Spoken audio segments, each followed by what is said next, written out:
بسم الله الرحمن الرحيم. الحمد لله والصلاة والسلام على نبينا محمد وأشهد أن لا إله إلا الله وحده لا شريك له وأشهد أن محمدا عبده ورسوله. أما بعد. Okay, so now after we've had that introduction to Islamic law and some of the terms and concepts that you'll have to get used to, we're now ready to discuss some of the other actions that are related to the act of embracing Islam and the testimony of faith. In particular, there are three acts that are often associated with the embracing of Islam. One is what we could call a complete bathing, where the person washes his entire body. Secondly is removing all of one's hairs from his pre-Islamic days. And thirdly is circumcision, the issue of circumcision. Now, before we discuss each one of these separately, it is important to note that none of these actions, however, should lead to a delay of a person's embracing Islam.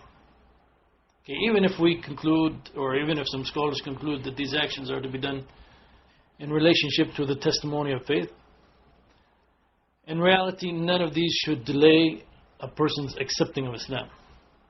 In fact, once a person has decided to embrace Islam and to become a Muslim, then the event of his embracing Islam and his declaring his faith should not be postponed for any reason. You know, some people postpone it to a more appropriate time, or so they can announce it, or have the person come, for example, after the Friday prayer and have everyone see it and so forth. This is actually incorrect, because nobody knows what's going to happen to that individual. He could die today, tonight, whatever. And he is delaying an action that he has to take. So therefore, once a person has made the conclusive decision that he wants to become a Muslim, then, as I said, his embracing of Islam should not be delayed for any reason whatsoever. Even these other actions that are related to the embracing of Islam, they may not be feasible at the time that he wants to become a Muslim, so therefore they should not cause him any delay. So let us discuss these three actions. The first one, as we said, is a complete bathing. So here, obviously, when an individual is embracing Islam, he is embarking virtually upon a new life. And therefore, this act of taking a complete bathing, it is a kind of washing away of all of his previous sins and all of his previous beliefs and so forth. Now, there's four opinions among the scholars actually concerning this act of bathing, taking a complete washing before embracing Islam. So even this action itself, this is like your first example of where the scholars might differ. And of course here our goal is not to go into details on these issues, but to make a conclusion. But at the same time, I don't see any harm in presenting a kind of discussion that you're going to hear a lot once you become a Muslim. So as I said, the sooner you can get used to it, and also the sooner it's presented to you in a way that will be clear to you, inshallah, the better for you, inshallah. So some scholars say that this bathing is obligatory upon anyone who embraces Islam. And this opinion is found in the Maliki school. We mentioned the four schools. The Maliki school is one of them. And it is also a well-known opinion among the Hanbalis. By the way, even within one school, the scholars many times will differ with one another. Another view is that this bathing is not obligatory under any circumstances. Also a view found within the Hanbali school. So some say it is obligatory, some say it is not obligatory at all. Third view is that it is recommended for anyone who embraces Islam. And this is one of the views of the Hanafi, Maliki and Hanbali schools. And a final view holds that this act of bathing is only recommended unless an individual is in a state of sexual defilement, or a woman has previously experienced menstruation or postpartum bleeding. In these cases, the bathing is going to be required to enter into the state of ritual purity, which is a requirement for the prayer. Part of the reason for the difference of opinion on this issue is that we find some reports from the Prophet ﷺ. Some reports from the Prophet ﷺ in which he told specific individuals who had embraced Islam to perform a complete bathing.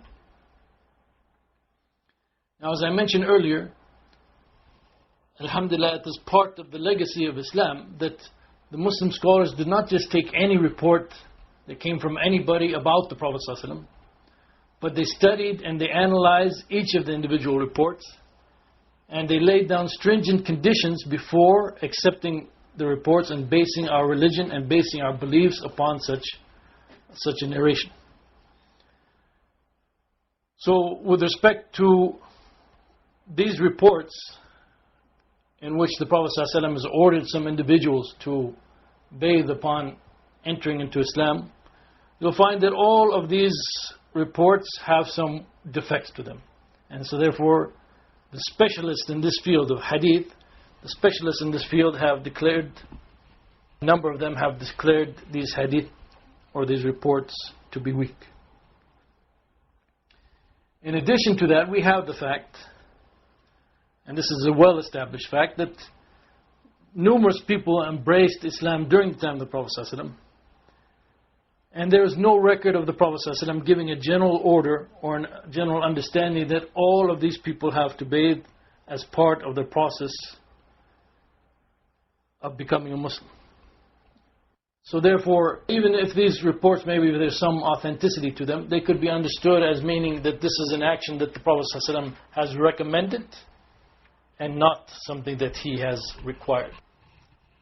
Now at the same time, the new Muslim is going to be required to perform prayers at some time. And so therefore, in order to perform the prayer, it is a requirement that the individual is in a state of purity.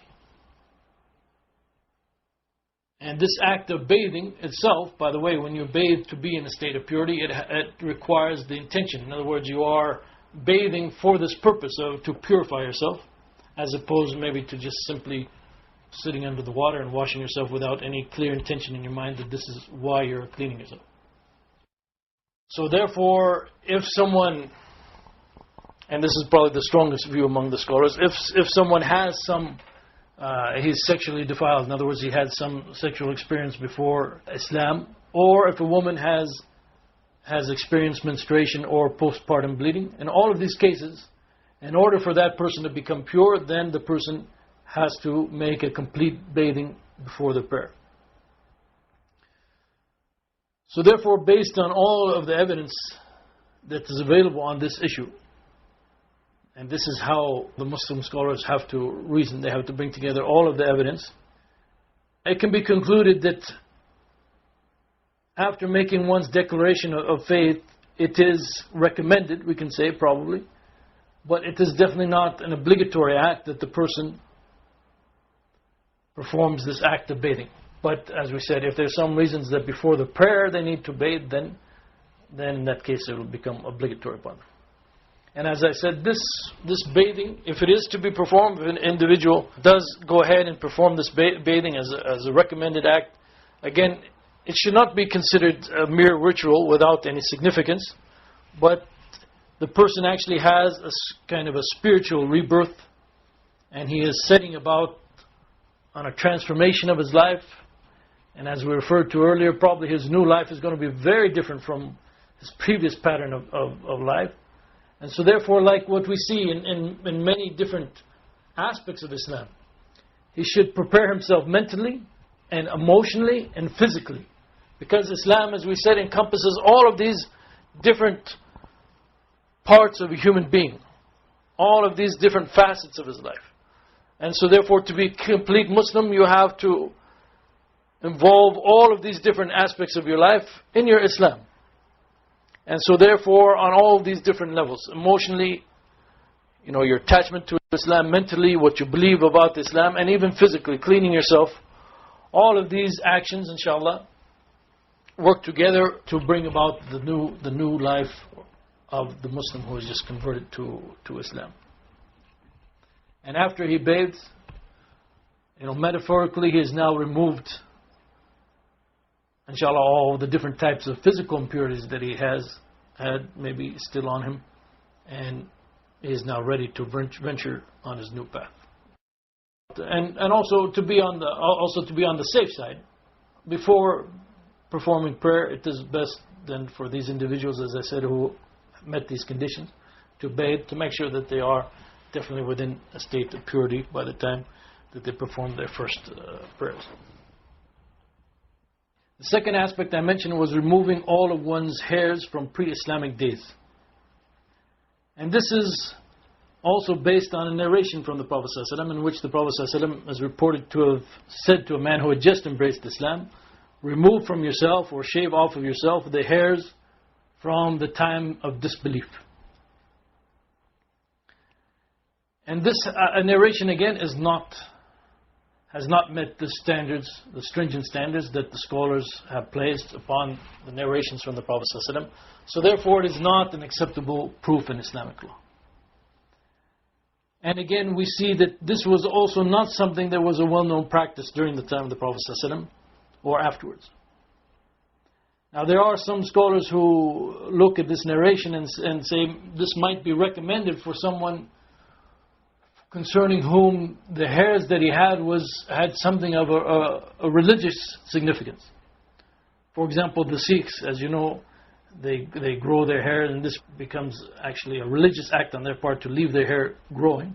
And so therefore they would argue that in that case, since it had a religious significance for the individual, that it should be removed. But again, there's nothing in the text that would lead necessarily to this conclusion. And furthermore, as I said, the narration itself is not an authentic narration.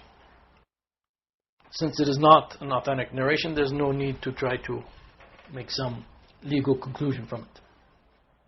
And there's also the question of circumcision. In some of those narrations that mention that the Prophet ﷺ told the new Muslim to remove his hairs of pre-Islamic days, the individual is also told to get circumcised. And there's also another narration that says that whoever embraces Islam is to be circumcised even if he is of older age. Again, these narrations, the majority of the scholars of hadith, they do not accept these narrations. You might find a particular scholar of hadith sometimes who accepts a narration like this, but in general the scholars have said that these are not verified narrations of the Prophet ﷺ. There's no question that circumcision, though, is an established practice of Islam. It is either considered obligatory or an emphasized recommended act among the scholars. However, there's no proof to show that once or at the time that someone becomes a Muslim that he must immediately fulfill this act. And furthermore, if there are some reasons, for example, if the cost of it is prohibitive, or if someone fears some harm coming to him from this action or something of that nature, although now it is pretty much a safe medical procedure, then again, it would not necessarily be the case that every Muslim would have to do this act. But it is, as I said, it is part of Islam, and you can find authentic evidence showing that this is part of the practice of the Muslims, and part of the practice of Muslims actually since the time of Abraham, peace be upon him. Now once a person becomes a Muslim, it is clear from many hadith of the Prophet ﷺ that there are special rewards and there are special circumstances for the individual who embraces Islam. For example, in general, when a person embraces Islam, obviously in most cases when an individual embraces Islam, his past is filled with evil deeds and maybe some good deeds, sins and good deeds and a lot of things that he did and ignorance and so forth. And so the Prophet ﷺ has explained what is going to be now the status of those actions. What is left and what's going to have some effect upon him concerning those actions that he performed before Islam. In this collection of hadith by Al-Bukhari, the one that I showed you earlier, spoke about in an earlier lecture. A person came to the Prophet ﷺ and said, O Messenger of Allah, what do you think about the acts of worship that I used to perform in the pre-Islamic days, including freeing slaves and keeping the ties of kinship and giving charity? Will I receive any reward for that?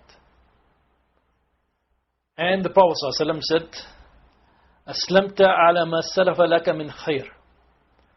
The Prophet ﷺ said, you have embraced Islam upon what good you had in the past.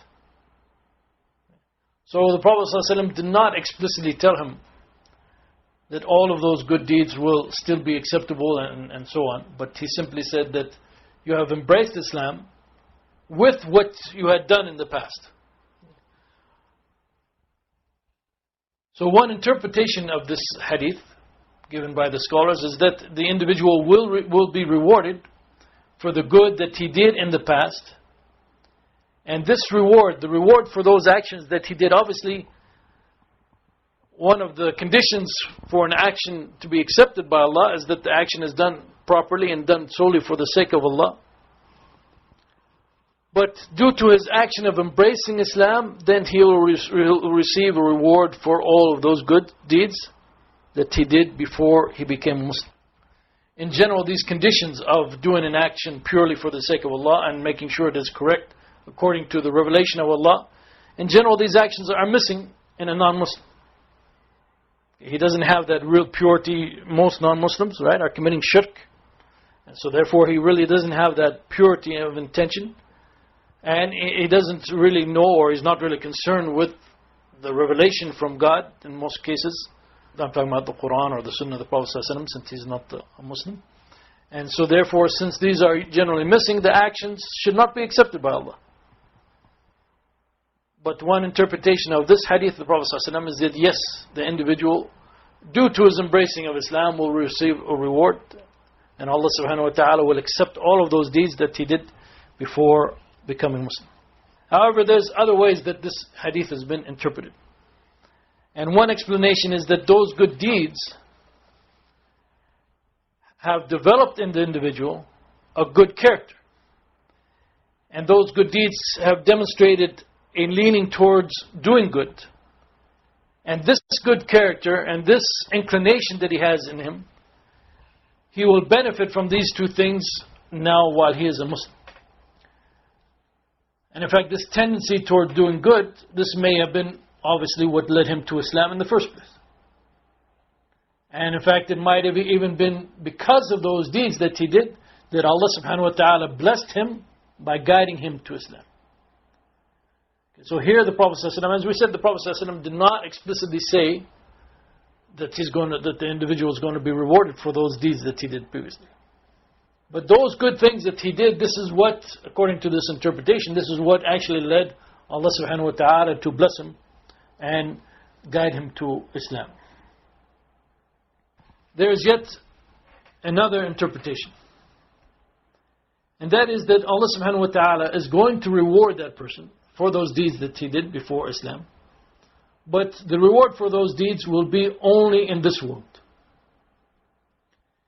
And this is in fact part of the great mercy and the great justice of Allah subhanahu wa ta'ala, that He does not allow any good deed to go unrewarded. Although such deeds, when they're done by non-Muslims, they may not meet all of the conditions of being rewarded and accepted and pleasing to Allah subhanahu wa ta'ala in the hereafter, Allah in reality does not ignore them, and He gives to those unbelievers provisions and rewards in this life. So the Prophet ﷺ has described in a number of hadith, the Prophet ﷺ has described that Allah subhanahu wa ta'ala does not wrong anyone. And so therefore, if a kafir does a good deed, then he is rewarded by some provision in this life. While of course, with respect to the believer, some of his reward will be preserved or reserved for the hereafter. But the disbeliever will be rewarded in this life. Actually, there is another hadith of the Prophet ﷺ, another statement of the Prophet ﷺ that clearly states that if a person converts to Islam and does his best to excel in Islam, make his Islam proper and good, and complete his faith, then he will be rewarded for the deeds that he performed before becoming Muslim. And maybe this hadith, this other statement of the Prophet ﷺ, we can understand the previous statement in the light of this statement. This is a special bounty that Allah subhanahu wa ta'ala has chosen to bestow upon those people who accept Islam. And of course, Allah subhanahu wa ta'ala bestows His bounty upon whomsoever He wills. So the Prophet ﷺ said, إِذَا أَسْلَمَ الْعَبْدِ فَحَسُنَ إِسْلَامُهُ كَتَبَ اللَّهُ لَهُ كُلَّ حَسَنَةٍ كَانَ أَزْلَفَهَا وَمُحْيَتْ عَنْهُ كُلُّ سَيِّئَةٍ كَانَ أَزْلَفَهَا. So the Prophet ﷺ in this hadith says that if a servant accepts Islam and makes his Islam good, okay, so there's a condition here. Some people, they accept Islam but they don't bother really, they just make the shahada and then really there's not much change in their life or anything different for them. But here the Prophet ﷺ explicitly says, فَحَسُنَ إِسْلَامُهُ, that he makes his Islam good. He makes the effort to do what is proper in Islam, and he becomes a true and real Muslim. So for that person, Allah will record for him every good deed that he performed before his Islam, and Allah will erase for him every evil deed that he did before Islam. And then in the same hadith, the Prophet ﷺ described how Allah subhanahu wa ta'ala treats the actions of the Muslim. And he says, then after that, everything will be according to a retribution. For every good deed, he will be recorded tenfold up to 700-fold. And for every evil deed, he will be recorded similarly, one for it, unless Allah overlooks that for him. So this shows that in fact, if a Muslim or if a person embraces Islam and his Islam is sincere and real and he makes his Islam good, then Allah subhanahu wa ta'ala will give him this special reward by rewarding him even for what he did before Islam. And this means that he must remain away from those evil deeds, especially those evil deeds that he did before Islam. There's a hadith in Sahih Bukhari and Sahih Muslim, these two collections that we discussed earlier, in which Ibn Mas'ud, the companion of the Prophet ﷺ, asked the Prophet ﷺ if they were going to be held accountable for the deeds that they performed in pre-Islamic times. And then the Prophet ﷺ said, من أحسن في الإسلام لم يؤاخذ بما عمل في الجاهلية ومن أساء في الإسلام أخذ بالأول والآخر. Again, here the Prophet ﷺ said, Man ahsana, the one who does well in Islam, the one who excels in Islam, he will not be accountable for those deeds that he did prior to Islam. As for the one who does evil, the one who does not do well with respect to his Islam, he shall be held accountable for what he did in pre-Islamic times as well as in Islam. There's also a hadith in the collection of Ahmad ibn Hanbal. He's that scholar that we spoke about before, a scholar of hadith and also one of the, what they call founders of one of the schools of fiqh.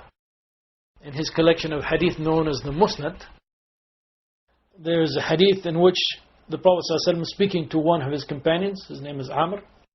He said to him, Ya Amr, أما علمت أن الإسلام يجب ما كان قبله من الذنوب. O Amr, didn't you know that Islam wipes away all of the sins that one performed before it? So here in this hadith, the Prophet ﷺ is speaking generally that Islam wipes away all of the sins that came before it. But this hadith is to be understood again in the light of the other hadith that we've been discussing. If a person completes his Islam and works to make his Islam proper and correct, then it is true, all of his previous sins will be erased and overlooked. However, if he continues to perform evil acts and does not actually care about Islam and make his Islam proper, then his previous acts will will not be overlooked.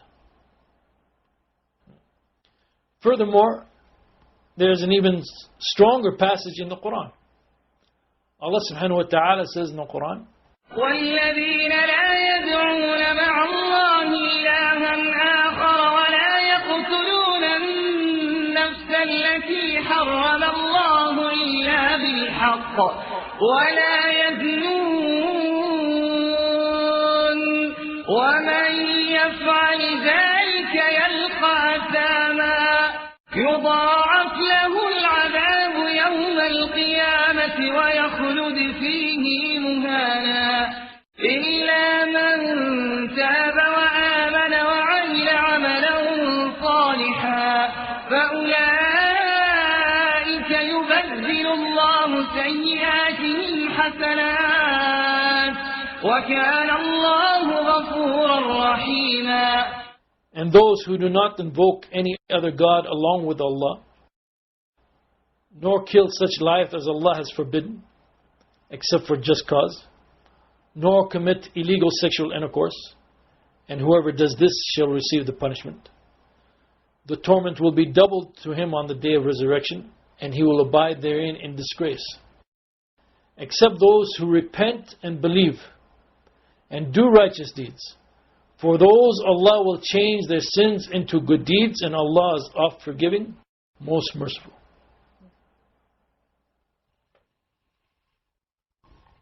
Some scholars understand this hadith to mean that in reality Allah subhanahu wa ta'ala will take those previous evil deeds and turn them into good deeds, after the person believes and repents and changes his way. While others say that it means that the person will then be guided to do good deeds in this life. And yet another understanding of it, perhaps one of the stronger ones, is that in the hereafter, these evil deeds will be transformed and the person will be rewarded for them due to the worry, the concern and the remorse that he suffered because of them after becoming a Muslim or after repenting.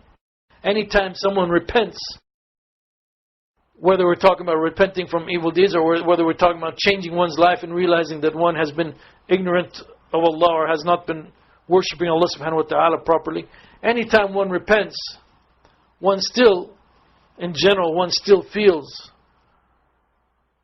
a great deal of sadness and a great deal of concern about those actions that he did which were incorrect. Even after repenting, this may still be present in somebody's heart. And this is a result of belief and of being sorry for the fact that you disobeyed God in the past. And so therefore, according to this interpretation, because of this concern that the individual has concerning these deeds, Allah will show mercy upon him by transforming those evil deeds into good deeds for him on the Day of Judgment. So we see that the new Muslim convert has in front of him a very great opportunity. Has in front of him or her, obviously, a very great opportunity. He or she is being given the opportunity to have all of their previous ills and all of their previous sins immediately cancelled, while still being rewarded for the good that they did before embracing Islam.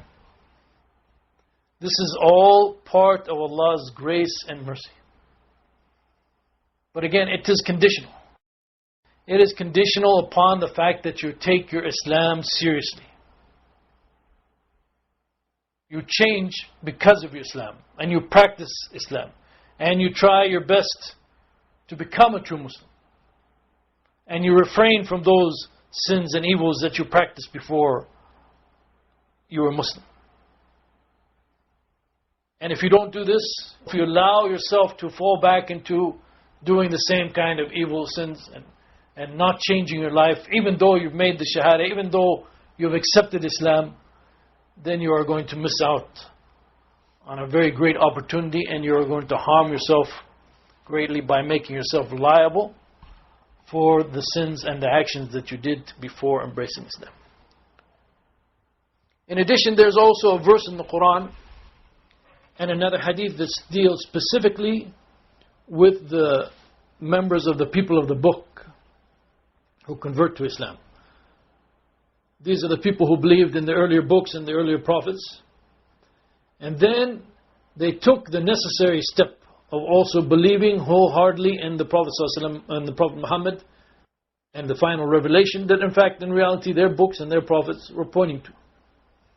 So they did not remain content just in following Moses and rejecting the Prophet Muhammad ﷺ, or following Isa and rejecting the Prophet Muhammad ﷺ.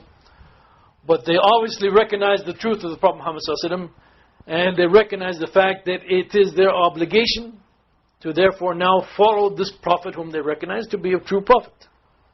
And they can't just sit back and say, no, I'm just happy following an earlier prophet. So because they have done this,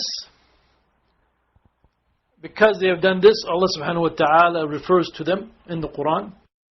Allah subhanahu wa ta'ala says, وَلَقَدْ وَصَّلْنَا لَهُمُ الْقَوْلَ لَعَلَّهُمْ يَتَذَكَّرُونَ الَّذِينَ آتَيْنَاهُمُ الْكِتَابَ مِنْ قَبْلِهِ هُمْ بِهِ يُؤْمِنُونَ وَإِذَا يُتْلَى عَلَيْهِمْ قَالُوا آمَنَّا بِهِ إِنَّهُ الْحَقُّ مِنْ رَبِّنَا إِنَّا كُنَّا مِنْ قَبْلِهِ مُسْلِمِينَ أُولَئِكَ يُؤْتَوْنَ أَجْرَهُمْ مرتين بما صبروا ويدرؤون بالحسنة السيئة ومما رزقناهم ينفقون. And indeed, now we have conveyed the word in order that they may receive admonition. Those to whom we gave the scripture before, they believe in it, meaning the Quran, and when it is recited to them, they say, we believe in it, verily it is the truth from our Lord. Indeed, even before it, we have been from those who submit themselves to Allah as Muslims. These people from the Ahl al-Kitab, these will be given their reward twice over, because they are patient and they repel evil with good and they spend out of what we have provided them. So here in this verse, Allah subhanahu wa ta'ala is speaking to those people who believed in the earlier books, and when the Quran came to them, they believed in it as they should. And so therefore, out of arrogance or pride or envy or whatever, they did not stick with what they had before, but they recognized the truth and they submitted to the truth. So Allah subhanahu wa ta'ala will give them a double reward. And in fact, the Prophet ﷺ also said, ثَلَاثَةٌ لَهُمْ أَجْرَانِ رَجُلٌ مِّنْ أَهْلِ الْكِتَابِ آمَنَ بِالنَّبِيِّ وَآمَنَ بِمُحَمَّدٍ صَلَّى اللَّهُ عَلَيْهِ وسلم. The Prophet ﷺ said there are three categories of people who will receive two rewards. And among those three, he said, a believer from the people of the book who believed in his prophet and then also believed in Muhammad. He will receive two rewards. So alhamdulillah, as we said, Allah subhanahu wa ta'ala in His mercy, He bestows His favor upon whom He wills. He has opened this door for converts to Islam, and especially for converts from the people of the book, and He will reward them, inshallah. Now, upon becoming Muslim, obviously, people don't become Muslims in a vacuum. They were living a life before. We have now spoken about Islam's view of their deeds that they performed beforehand, whether they were good deeds or whether they were evil deeds. But obviously, an individual, when he becomes a Muslim, he doesn't just become Muslim with the deeds that he performed beforehand. But many times he becomes a Muslim also possessing some wealth. He or she may also become a Muslim while being married and having a family and so forth. And therefore, these are some also of the important questions that we have to ask. What does Islam say about these facets of a new Muslim's life? So for example, what about a person who converts to Islam? And what about the wealth that he had prior to becoming a Muslim? It is very possible that at least some of his wealth that he has upon embracing Islam came from un-Islamic sources. Right? He might have been dealing in all sorts of things before he was a Muslim. He might have owned, for example, a liquor store. Or he might have had his money in banks and be taking interest off it and so forth. So it is very possible that he has some of his wealth from sources which are not considered legitimate in Islam. And so now the question is, what should the new Muslim do with this wealth that is already in his possession at the time that he becomes a Muslim? The general rule is that any wealth that the individual has in his possession at the time of his conversion remains his property, regardless of how that wealth was gained, as long as it was gained in a legal fashion according to the laws that the convert was living under before Islam. So in other words, if it was illegal, if it was something stolen and that was illegal before Islam, well, he doesn't, by becoming Muslim, now this becomes legal for him. But if he did something which was legal in his society, then he is not held responsible for the fact that he was not applying the laws of Islam before he became a Muslim. So for example, Allah subhanahu wa ta'ala says in the Quran, فَمَنْ جَاءَهُ مَوْعِظَةٌ مِّن رَبِّهِ فَانْتَهَى فَلَهُ مَا سَلَفَ. Those who, after receiving direction from their Lord, desist and stop, these shall be pardoned for what they did in the past. Okay, so this verse, it can be understood from this verse that Allah subhanahu wa ta'ala overlooks and pardons the actions that a person performs before the rulings of Islam reach him and before these rulings become obligatory upon him. Obviously, during the time of the Prophet ﷺ, there are numerous people who embraced Islam. And yet there is no record whatsoever of the Prophet ﷺ asking any of them about the wealth that they had in their possession and how did they obtain such wealth. In fact, even marriages that took place before the conversion, as we'll talk about, were not questioned or examined to see if they meet the conditions of an Islamic contract. And in fact, we can find various reports that demonstrate that the Prophet ﷺ explicitly approved of the converts keeping their wealth in their possession. In reality, for most people, again, except for those things which were illegal even before they became Muslim, for most people, they were thinking that they are earning their living and getting this money in a way that is proper and pure and there's nothing wrong with it. And so therefore, they will not be held responsible for that. This will be different, for example, than a Muslim who is dealing in alcohol and who should know better or who knows better, and yet he still continues to profit from dealing in alcohol. This is not excusable. But the one who didn't know, and the one who doesn't feel that these laws are obligatory upon him, this is different. He may keep that wealth. The Muslim who is selling and getting money from alcohol, even after he repents, he should not keep that wealth. So there's a clear difference here between a convert and what he did before his Islam, and a Muslim who is doing wrong. However, the situation though is different if the convert has, at the time of his conversion, not yet received money that would come from an Islamically illegitimate source. Okay, so for example, let's say I sold some alcohol to some store,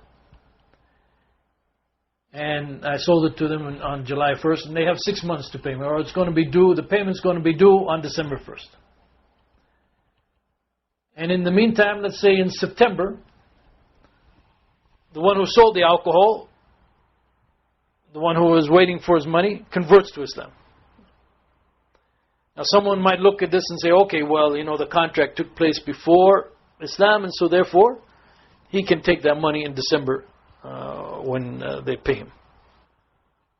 But in reality though, he no longer has the right to accept that money. Because, as we quoted in that verse in the Quran, now he has received the direction from Allah subhanahu wa ta'ala. Now he knows the truth and he knows the guidance. He knows what is right and what is wrong. And so now he must desist. He must refuse this money. Okay? So now the admonition has come to him, and now he is no longer excused. And so therefore he cannot accept anything now which is illegal. Thus, for example, the Prophet ﷺ, he abolished all of the interest-bearing agreements that the people had made in Mecca during a speech in Mecca. He abolished all of the interest-bearing agreements that the people had made before embracing Islam. He said this is all wiped out. So this shows again that even though a contract may have taken place before embracing Islam, once, and the person has not yet received the money from that contract, once he becomes a Muslim and once he realizes that this wealth is no longer legal for him, then he does not accept this money at all. Because now the situation is completely different. Now he believes that that money is haram. Now he believes that that money is forbidden for him. And so therefore, in fact, he himself should not want to receive it. You know, if his Islam is true and his belief has really entered into his heart, then now he doesn't even want that money that's come from selling alcohol. He should feel bad that he ever sold alcohol in the first place. And so now how is he going to really accept that money? You know, this is a sign that something is not quite right if he wants that money from selling something that he sees is completely wrong. Now obviously in contracts nowadays, it may not be feasible for him to cancel the contract, right? How is he going to do that? Call some corporation and say, okay, you don't have to pay me. It may work between the individuals, but it probably is not going to work with contracts, or may cause more difficulty. So if he ends up receiving that money, then the best thing for him to do maybe is to give that money away, or maybe to give it to a mosque and tell them this money is from illegal sources and they might have some special funds, some special ways that they might use it. We'll come back later in this series, inshallah, and discuss other issues related to interest-bearing contracts, because it's obviously very important for every Muslim to know this.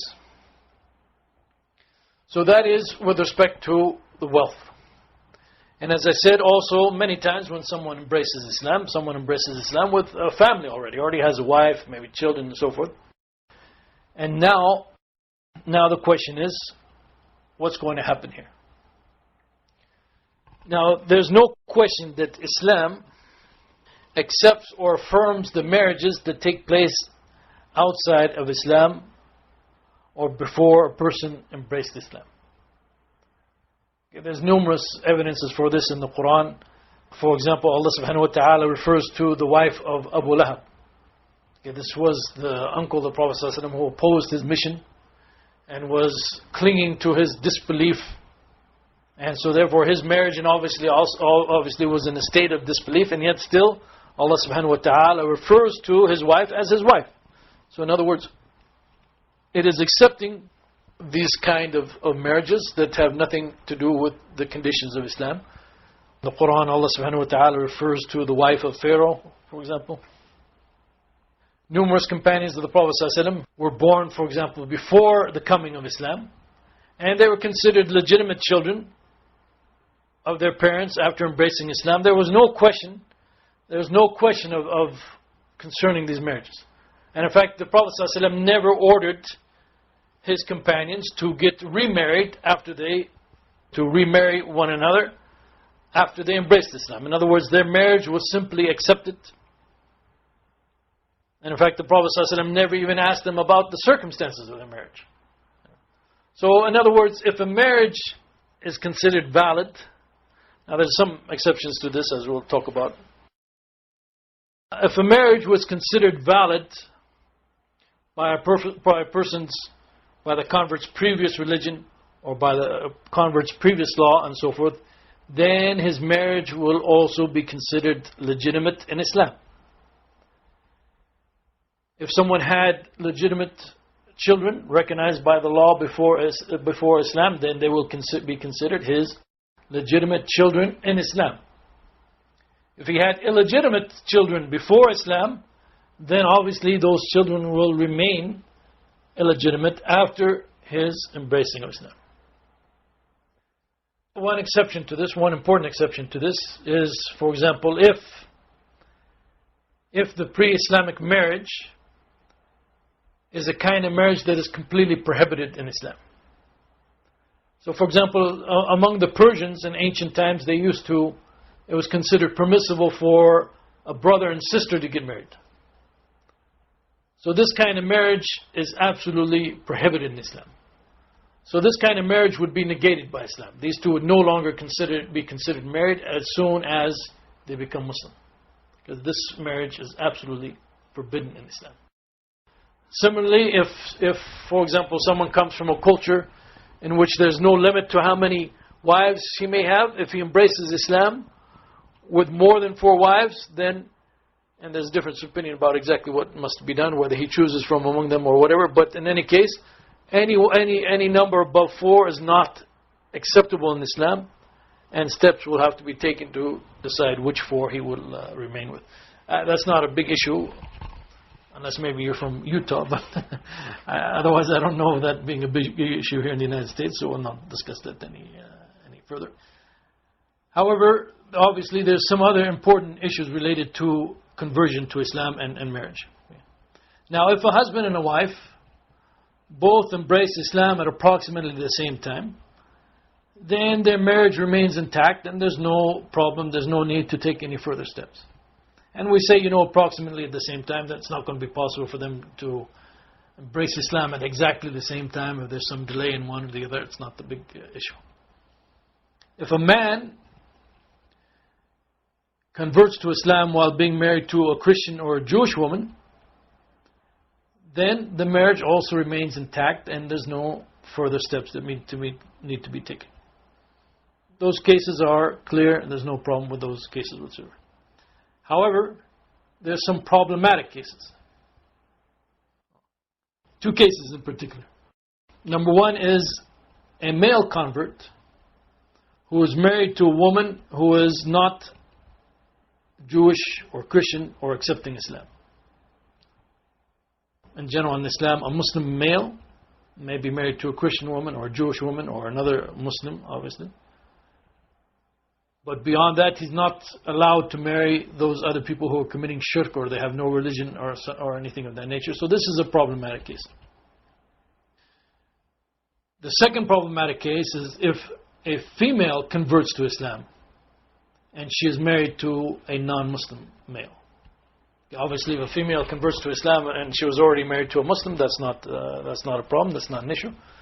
But if a female converts to Islam and her husband is not a Muslim, then this is a problematic case. There are some verses in the Quran which are very pertinent to these issues. Allah subhanahu wa ta'ala says, يا أيها الذين آمنوا إذا جاءكم المؤمنات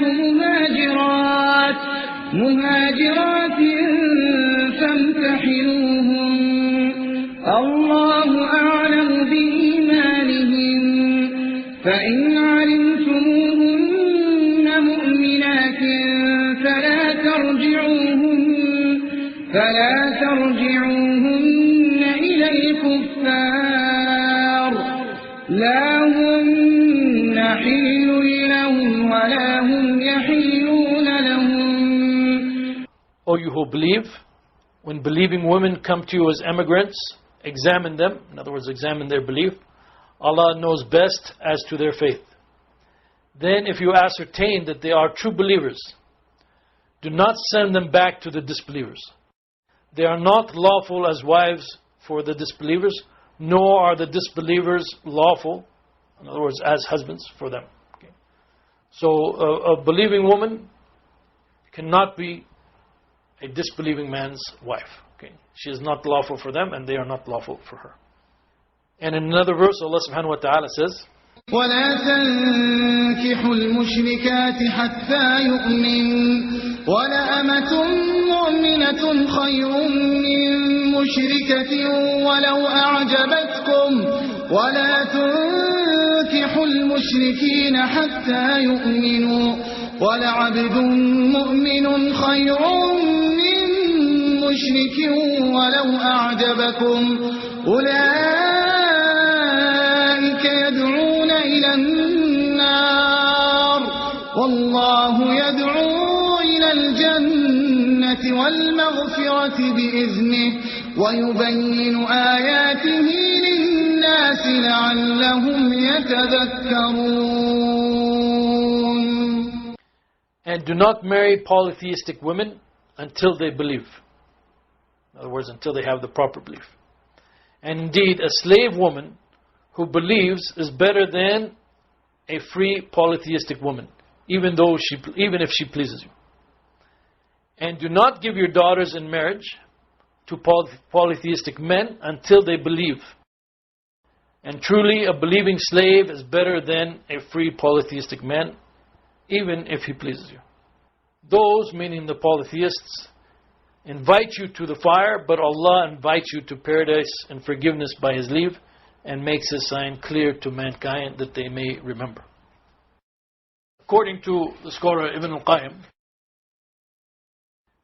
when a woman married to a non-Muslim converts to Islam, then the marriage becomes suspended and non-binding. When a woman converts to Islam and her husband is not a Muslim and is not embracing Islam, then the marriage becomes suspended and non-binding. In other words, she is no longer that man's wife, in the sense of it is no longer permissible for her to have marital relations with that man. He is no longer financially responsible for her, and so forth. However, the woman has an option here. She is free to choose between ending the marriage, and if she ends the marriage,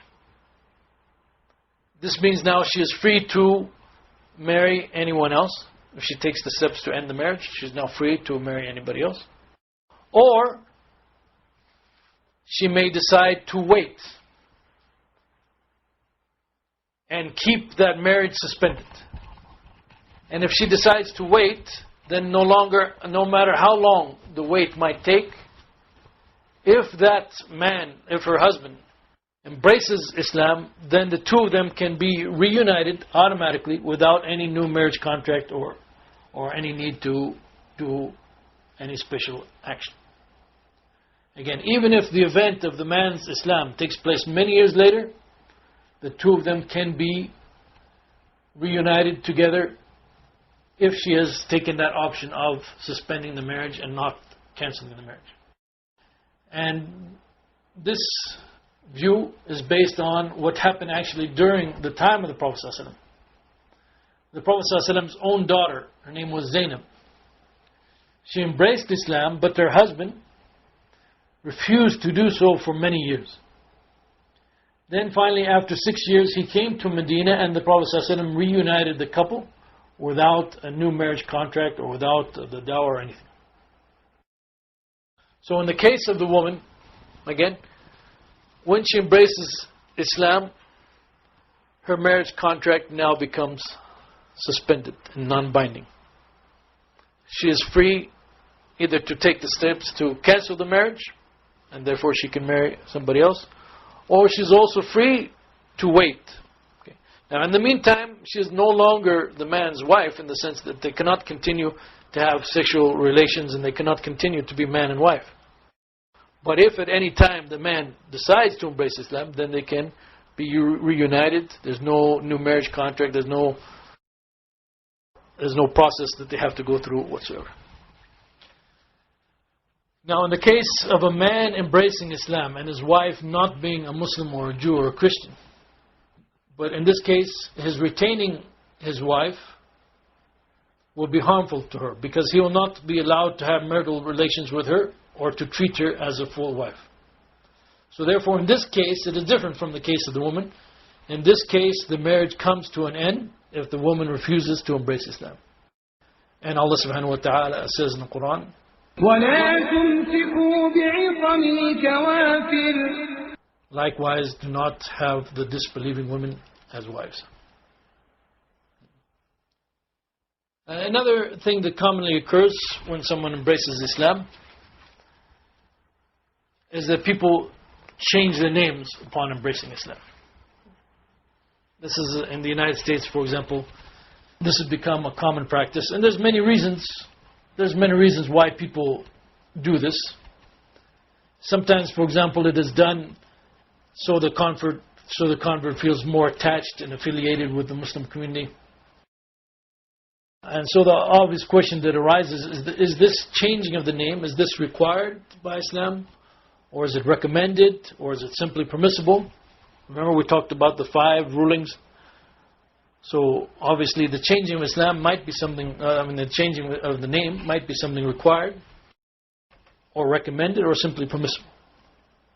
In reality, there is no evidence whatsoever in Islamic law that requires a person who has embraced Islam to change his name to what you could call an Islamic name.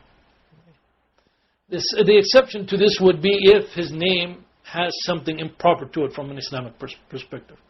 For example, if his name was the slave of Jesus, the servant of Jesus, or something of that nature, or his name has a bad meaning to it. Then in one case, if his name implies something which is completely unacceptable in Islam, then it will become obligatory upon him to change it. If his name is just something that has a meaning that's not very good, then it will be good for him to change it, but even then, it may not be considered obligatory to change it. And also, Bilal Phillips, in his book Tafsir Surah Al-Hujurat, also he points out something very important, a mistake that many converts make. And that has to do with changing one's last name, the family name. And this does not seem proper. As he argues in his book, this does not seem proper whatsoever. Because we find, for example, in the life of the Prophet Muhammad ﷺ, he changed some people's names if they had a name which was not good. He changed their first names. But he never changed. If you look at some of the companions of the Prophet ﷺ, and you look at their names, you'll find some names that they have in their lineage, which are actually names of shirk. Abd al-Shams, for example, the worshipper of the sun and so forth. The Prophet ﷺ never changed any of the father's names. He never changed the tribal name. He never changed the family name whatsoever. And when you do that, when you change the family name, then you are distorting who you really are. Because now people can no longer recognize, and this is a very emphasized aspect in Islam, that you have to have family ties. You have to be recognized as who you're from. Even if your father is not Muslim and so forth, he is still your father. And so therefore you cannot really change those names and distort who you're from or deny who your father is and so forth. So, as Bilal writes, it is not proper to change the last name, to change the family name. If you want to change the first name, that is acceptable.